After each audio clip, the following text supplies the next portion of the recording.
আল্লাহ বলেছেন যে কুল ইন্নামা আনা বাশার, ওগো নবী আপনি বলে দিন যে আমি একজন মানুষ। আমাদের নবী কিন্তু কি আমাদের মতন মানুষ, কিন্তু তিনি হলেন মহামানব। দেখতে শুনতে আকার আকৃতি উনিও কিন্তু একজন মানুষ, কিন্তু আমাদের থেকে তিনি আলাদা। আমরা মানুষ কিন্তু তিনি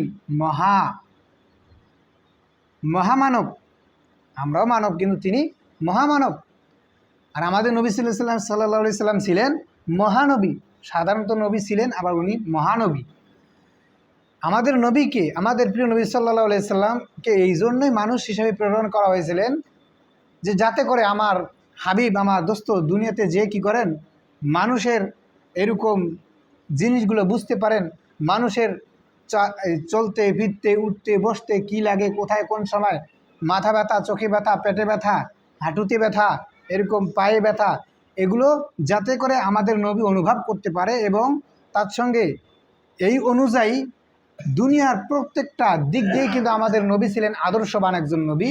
তিনি প্রত্যেক দিক দিয়ে কি করতেন, এরকম সাহাবীদেরকে এরকম বলতেন এবং সেই অনুপাতে সাহাবারা আমল করত।